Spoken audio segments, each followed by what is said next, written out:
Hey guys, Chad here with Midlife Classic Cars. We're back at my shop. I've had a couple races. I'm gonna be honest with you guys, I don't enjoy doing the race videos. I don't enjoy editing them and sitting there making you guys watch me suck at racing. I am gonna keep adding racing videos, but right now I'm just overdoing racing videos. I have 2 whole weekends of racing that I just don't feel like editing. There's so many other things I'd rather be doing, like working on the car and spending time with my family. I gotta make sure my family's taken care of, you know, and I'm giving them enough time.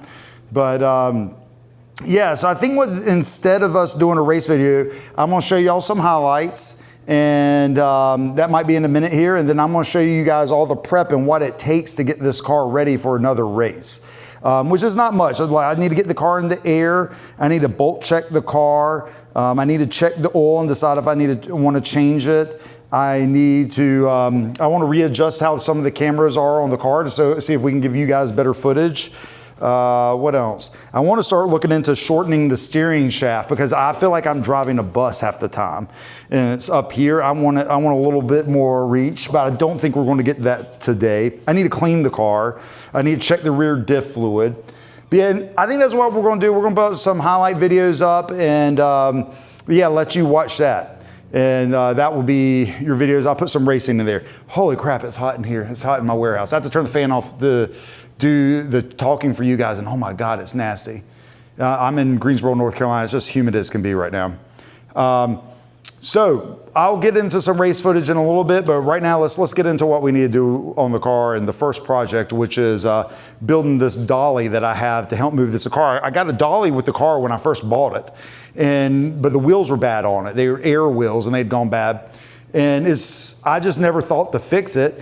And now I realize when these cars are in tight spaces, they do not want to turn. It is very hard to move these cars. And if you have your car set up for an oval, if the cars turn left or right, it does not want to roll. Like, it's really hard to get this car just to push it and roll it by yourself unless you have it straight. And matter of fact, after this last weekend, I wanted to get the car here in the garage. And once I get the trailer in the pin that it goes in, I can't get the car out. So I came home for the race and had to unload it and push it in here by myself. If I saw the footage, I'll show it to you. It's kind of funny watching me do that. But yeah, it's just something you need to know. If you have an oval setup, they don't roll really good. So we're gonna get this dolly fixed. After I finally see why everyone has this type of dolly and uses it, I'm gonna fix mine. I up some tires from Harbor Freight, and then yeah, I'll show you how I use it and move it around to get the car over here. Because right now it's in a horrible spot. I can't. It's parked up against my BMW E30 and it's just tight in here. So I want to get the car turned and it's kind of positioned to work on it. So we're going to knock out that dolly first and we'll see how it goes. So let's get moving. So this is the dolly that came in my car. There are definitely ones that are professionally made. This one was made by the guy that I bought the car from. And these are the type of wheels that are on it, and you can see the beads broken. So, and this is the connector. I'll show you guys how I use it, but I got these fresh airless ones, which I think will last a lot longer than those and handle the weight of the car. So let me get these put back together.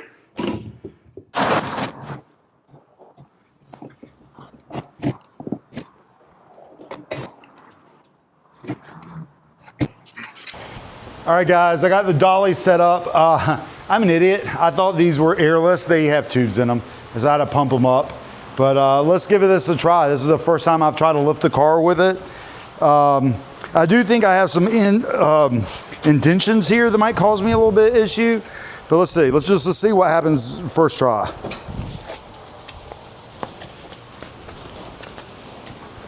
Well, I'm gonna say this is doing exactly what I wanted it to do. This is perfect. Because of my business, I need to get through there a lot of times when packages come in. And that's why it's not good to have the car where it was sitting. And yeah, this is gonna solve all that. This would be really cool to use in the future.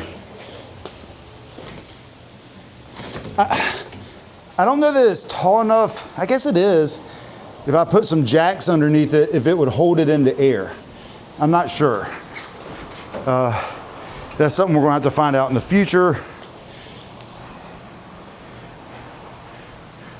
So when I lift it up, it goes pretty high up in the air. Not great. I obviously love the car a lot higher. but for now it's gonna work.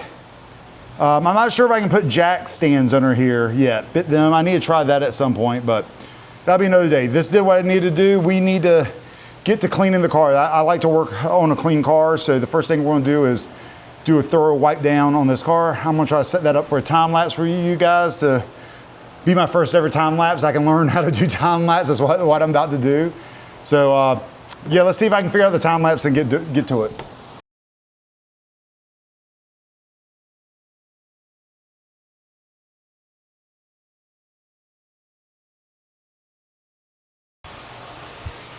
Okay, so I just got done with my initial clean of the car. And as I work on my car, I always keep cleaning supplies around because you find dirt. And for a lot of you guys that don't understand this, if you already race, you kind of understand this. But this is for people that don't. You have to keep your car clean. I love rat rods, I love rust, I love dirty cars. But with this, I have to keep it clean. There's a couple reasons. One, as I'm detailing the car, I'm finding things that are wrong with it. Like I found this crack right here. It's not cracked, the bolt must have come out. So my front fender's not connecting. You know, I found that. I look all over the car as I'm cleaning it to find anything that maybe I didn't know was messed up. And cleaning's a good part of that. You know, I'm going through the car, making sure all the wires are connected and everything. So yeah, cleaning's a big deal. The other thing is, while I work on my own car and I use Race Driven Performance to do my setups and sometimes service the car for me when I just don't have the time, like when I had the wreck that you're gonna see in a little bit, they're totally the ones that put the car back together for me. But the other thing is, like, I have their stickers on my car. You know, I'm clearly on their team, and if I park with that team, I represent them and I have my stickers on them so people know I'm part of that. And if my car looks bad, it makes them look bad. So I personally always try to make sure I have a clean car. Sometimes I'm not the best at when I've been sick and ill. I haven't been the best at cleaning my car, but now that my energy's coming back, anytime I take the car and I clean. And one thing, I'll clean everything. Like I went and spent some time detailing all this, just looking for loose bolts. I got to bolt check the car later, but this is my first initial time to look for loose bolts, look for any fuels coming out over here if I have any issues. And so I detailed the inside of there, I detailed the inside of the car, because like I said, anytime someone sees my car, it represents me and my business, and it's gonna represent you, maybe your sponsors, and it's also gonna represent the team you're on. So for me, it's just important to keep the car clean. And yeah, I'm like you, it's hot and nasty. It just rained out here, so it just got a little humid. I'm not the biggest fan of cleaning. I don't think many people are. I think some of you nerds do love detailing. I love those type of guys, but it's just not for me. But I always push myself through and do it because it's just so important to make sure the car is clean, to make sure you're doing a good job representing yourself, and to do a good job of representing the other people around you. So, all right. So let's get on to a few projects that we need to do with the car. I might shoot some of this as just a time lapse. Like I said, when I was cleaning, I found that bolt missing. I've got to fix that there. One thing I haven't really talked to you guys about is my transponder in the last race was acting up. It's down here. It's a plug-in model. I need to trace the cables and make sure they're tight because the race director said they were cutting in and out. I am set up for a wireless one, so if I can't get this one to work, I can rent a wireless one and put in the car, but that's got to be taken care of. Obviously the bolt checking of the car. I want to reset my cameras, which I'll show you in a little bit, like how I want to re-put the cameras in the car. But yeah, I've got a fair amount of work to do. I'm just going to, I think, time lapse it again and see how that works out. And I'm just going to knock out some projects on the car.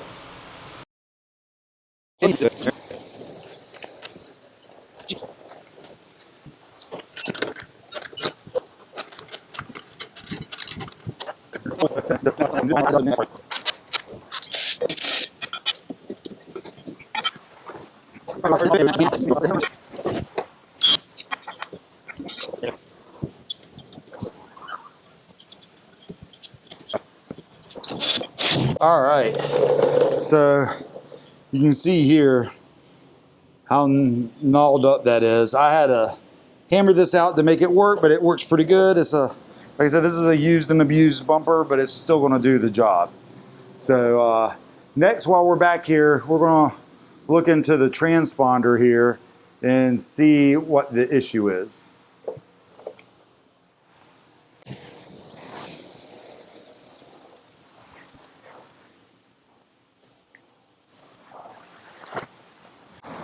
Okay, let me show you what I'm working with here. See if I can do this with two hands. Right there, you can see the top there's the ground, and there's obviously the positive. I do see a little bit of fraying here on the positive cable, but nothing bad. Like it's not touching anything. I might just put some electrical tape on it, but it's connected. So I'm gonna retighten. I'm gonna unscrew these, scrub some sandpaper there and on the connectors, and just clean them up and then reinstall them. I don't know if I'm gonna back this ground out. It looks like it's tight, and you know how it is. You back one of those bolts out or screws out, it's never gonna go back in. So, oops. So that's my next step. I'll just knock that out. I'll make you watch that. So we'll be back in a minute. All right, guys, here's why it's so important to bolt check your car. My transponder's been cutting in and out on the track, and I have a wired in model, so we're trying to figure out what's going on. I just came down here and could feel this is loose. This is definitely loose. This is probably causing me other problems. Like you see how I can move it around pretty easy. So we're gonna tighten these up and hopefully see if that solves the transponder issue in the car. All right, we gotta get the oil drained out of the car. I gotta take the tires off so I can get the brake pads out so I can scrub them. We need to run it for a bit before we drain it. What else? Brake pads, oil. We need to check the rear diff oil, and then while everything's off, we can bolt check the car. So let's get going.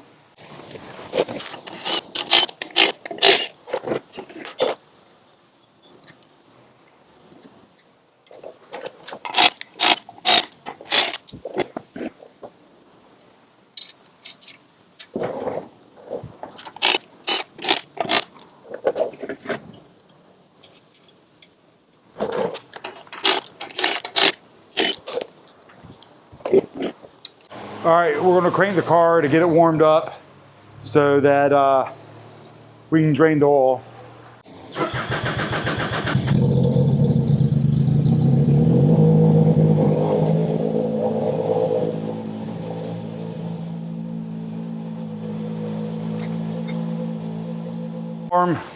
One thing I did while I was heating up the engine is I already pulled out the pins for the brake caliper so we can pull the brake pads out, and I have them sit aside. I don't pull the brake pads out because I'm dumb, and I know if I pull both sets out at the same time, I'll mix match them, and you shouldn't do that. So when I go clean them, I'm gonna take one side out, clean that whole side completely, put it back together. That way I don't make any mistakes moving the pads around at all. It's just one thing I do because, you know, if you act like you're dumb, sometimes it'll keep you from doing dumb stuff because you know you're dumb. And that's the best way I can figure out to do it. But all right, the car's warmed up now. Let's get the oil out.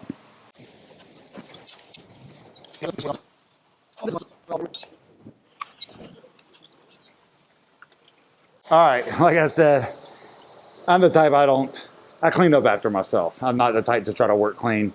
But yeah, we got a new filter we'll put on, and after I button everything up down the bottom, I take time to spray it with brake cleaner and just clean the whole area just so we don't have the oil sitting around in there. So I'm gonna get doing that, get everything pieced back together, let it sit for a bit while it drains, and move on to some few other projects. I like to let it sit for a while, honestly, because if you can see, there's still, I don't know if you guys can see it, but there's still a steady stream now coming out of it. So I'm just gonna move on to other projects, and then we'll go back to filling it up.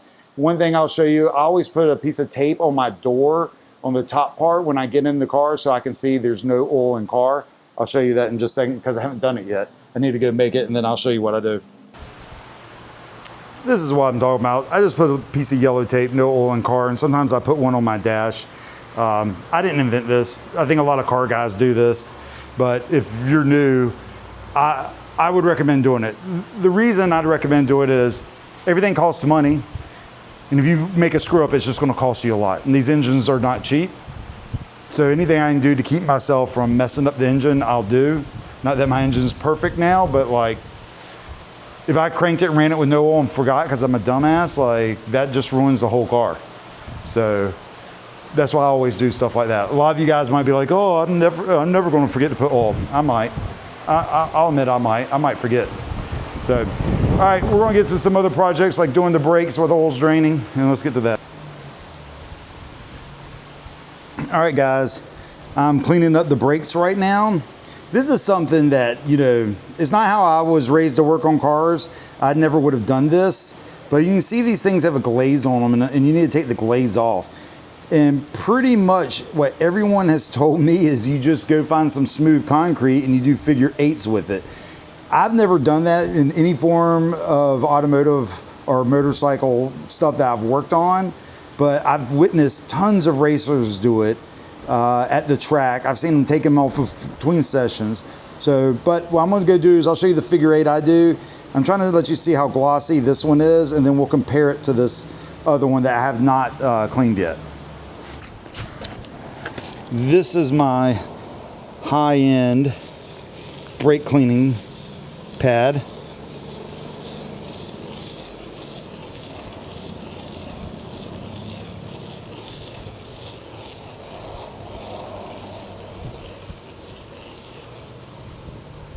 You can see it definitely, I mean, I don't know if you guys can see, it definitely takes the shine off.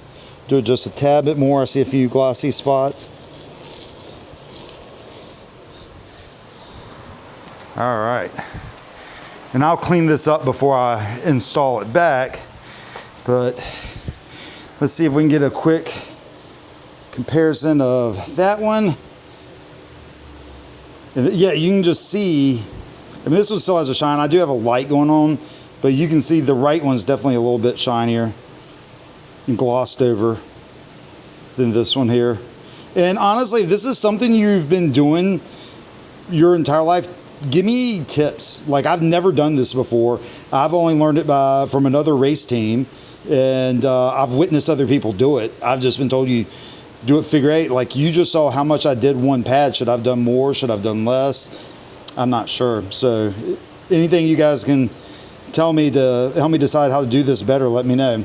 So I'm gonna put this one back in, and we're gonna brake clean all this and wipe all this down. So all this. So once we get that done, the brakes will pretty much be done. I don't think I need to bleed the brakes. So another project done, and we can get to capping off the bottom and filling the oil back up. All right, guys, it's a few days later now. It's hot in my warehouse. I have no fans, nothing in here. It's sweltering. So bolt checked the car when you guys weren't watching, and I did the spark plugs, got them torqued down. The car's charging. I'm going to get the car in the trailer in the morning before I head down to Charlotte. So I've got everything here packed and ready to go just to roll in the trailer. And yeah, hopefully we'll have a good week. We have Monday practice, Tuesday race, and Thursday I have surgery. So yeah, wish me luck on all of them. And we'll see you in the next video. Hope you guys are having a good one. And I'll put some race videos in here just in case for you. Maybe not. We'll see. Have a good one. Subscribe and like. Midlife Classic Cars. Talk to you later.